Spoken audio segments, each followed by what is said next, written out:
বন্ধুরা, এই ভিডিওটিতে ISL Indian football, Bengal super league আরও কিন্তু কিছু গুরুত্বপূর্ণ আপডেট দেবো। যেমন মলিনাকে কি স্যাক করে সার্জিও লোবেরাকে হেড কোচ বানাচ্ছে, বা এটা কি কতটা উচিত হবে, সার্জিও লোবেরার বিগত কিছু বছরের পারফরমেন্স, বেঙ্গল সুপার লিগে কোন কোন দল পার্টিসিপেট করছে, আরও কিন্তু অনেক গুরুত্বপূর্ণ আপডেট দেবো। তাই ভিডিওটা শেষ পর্যন্ত দেখবেন, এবং যারা চ্যানেল নতুন আছেন সকলকে একটা অনুরোধ করে রাখবো, যেহেতু এইখানে আপনারা খেলার সমস্ত রকম আপডেটস পেয়ে যাবেন, তারা অবশ্যই পাবলিক ভিউ কলকাতা চ্যানেলটিকে সাবস্ক্রাইব করে বেল আইকন প্রেস করে অল করে রাখবেন। তাহলে বন্ধুরা, সবার প্রথমে বলি, মলিনাকে কি সত্যি ছেটে ফেলছে মোহনবাগান ম্যানেজমেন্ট? মলিনাই তাহলে এই মুহূর্তে ভিলেন হয়ে গেল মোহনবাগান দলের জন্য।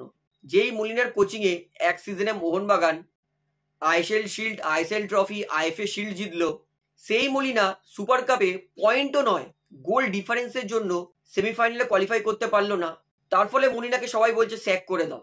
মলিনা খুব খারাপ কোচ হয়ে গেছে। ডেম্পোর বিরুদ্ধে মোহনবাগান ড্র করায় সবাই মলিনাকে দোষারোপ করছে।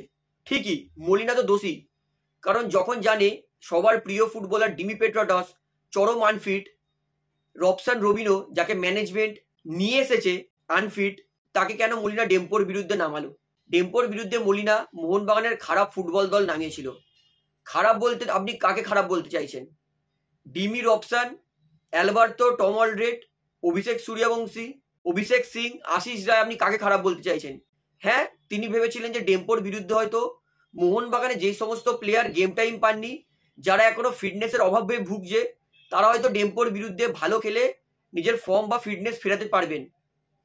এই আশায়, যাতে ভবিষ্যতে এই প্লেয়ারগুলোকে আরো ভালোভাবে ব্যবহার করা যায়, সেই আশায় মলিনা ডেম্পোর বিরুদ্ধে এই দল নামিয়েছিল। এটা মলিনারই দোষ যে ডিমি পেড্রোটস আর রবসান রবিনো অতি জঘন্য পারফরমেন্স করেছে ডেম্পোর বিরুদ্ধে। মোহনবাগান ফ্যান্সদের একটাই কথা বলবো, দাঁত থাকতে দাঁতের মর্ম কিন্তু বুঝতে হবে। মলিনাকে স্যাক করছে। মলিনার লাস্ট সিজন পয়েন্ট পার ম্যাচ কত জানেন? 2.61। মানে প্রত্যেক ম্যাচে মলিনা গড়ে 2.5 পয়েন্ট করে নিয়ে আসে, যেখানে একটা ম্যাচের পয়েন্ট হচ্ছে 3। লোবেরাকে এই মুহূর্তে সবাই কোচ চাইছে। লোবেরা লাস্ট দুটো সিজন কি করে নিয়েছে উড়িষ্যা দলে? লোবেরার উড়িষ্যা দলের পয়েন্ট পার ম্যাচ হচ্ছে 1.67, মানে পার ম্যাচ সার্জিও লোবেরা 1.5 পয়েন্ট করে নিয়ে আসে, যেখানে একটা ম্যাচের পয়েন্ট হচ্ছে 3।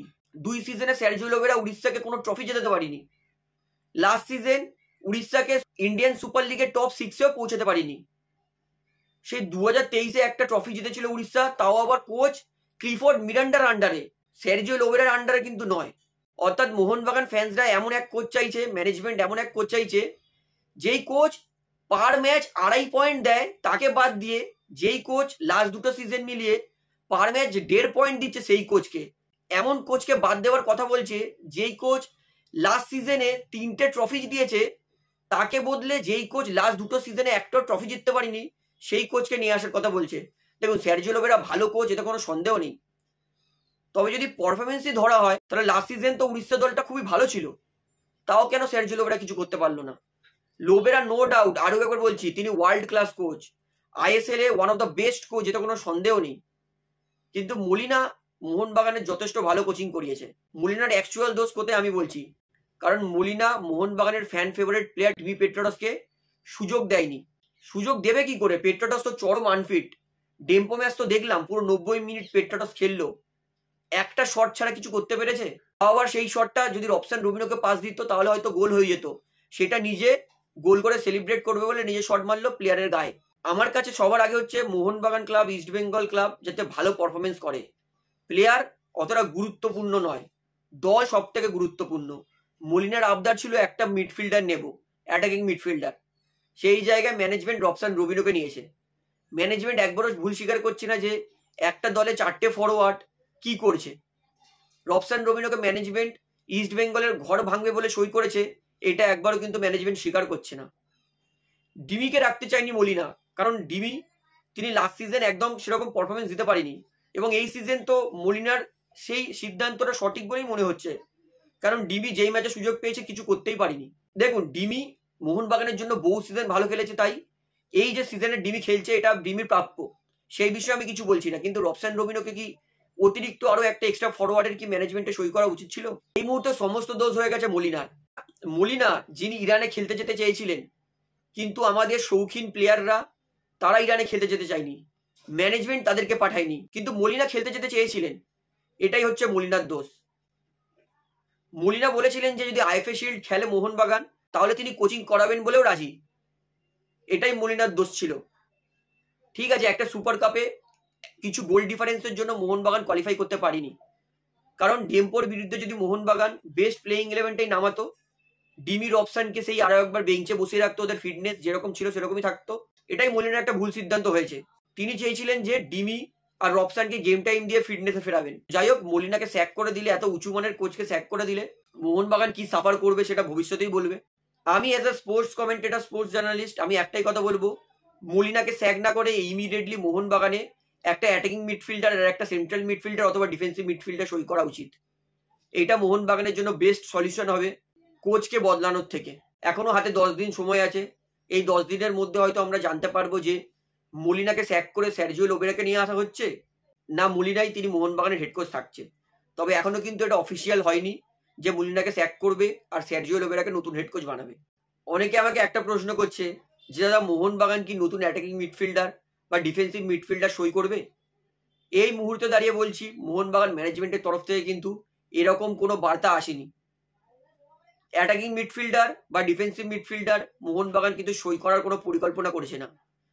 যারা মোহনবাগান দলকে ভালোবাসে তারা অবশ্যই জানে যে মোহনবাগান দলে এই মুহূর্তে একটা অ্যাটাকিং মিডফিল্ডার, গ্রেগ স্টুয়ার্টের রিপ্লেসমেন্ট, আর একটা ডিফেন্সিভ মিডফিল্ডার যে দরকারে সাহায্য করতে পারবে ডিফেন্সেও।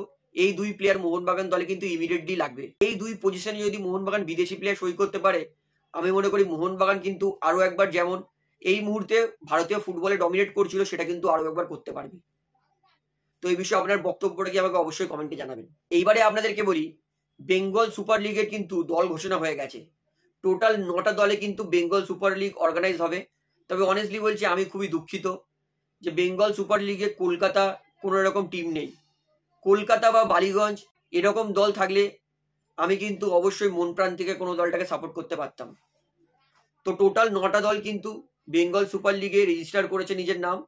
North Bangla united FC, Gour Bangla, কেপা tiger Bolpur, Bardhaman blasters, Howrah warriors, Medinipur FC, Adamas 24 Pargana FC. Adamas 24 Pargana এফসিকে আমি কি করে সাপোর্ট করবো বলুন? আমরা তো কলকাতা। 8 নম্বর দল বিধাননগর এফসি, 9 নম্বর দল সুন্দরবন বাংলা টিভিএস এফসি। অর্থাৎ এই 9টা দল মিলে কিন্তু বেঙ্গল সুপার লিগ খেলবে। তো আশা করি Bengal super league, Kerala super league যেরকম এই মুহূর্তে ভারতীয় ফুটবলে রাজত্ব করছে, সেরকম বেঙ্গল সুপার লিগও ভারতীয় ফুটবলে রাজত্ব করবে। তো বন্ধুরা, আশা করি বেঙ্গল সুপার লিগের 9টা দল কারা আছে এই ভিডিওটা শেয়ার করে সবাইকে জানিয়ে দিন। তো ভিডিওটা এখানে শেষ করছি। আশা করি ভালো লাগলো। তো ভিডিওটি ভালো লাগলে অবশ্যই লাইক করুন, কমেন্ট করুন, শেয়ার করুন এবং চ্যানেলের মতো সকলকে অনুরোধ করে রাখবো, যেহেতু এখানে আপনারা খেলার সমস্ত রকম আপডেটস পেয়ে যাবেন, তারা অবশ্যই পাবলিক ভিউ কলকাতা এই চ্যানেলটিকে সাবস্ক্রাইব করে বেল আইকন প্রেস করে অল করে রাখবেন। ধন্যবাদ।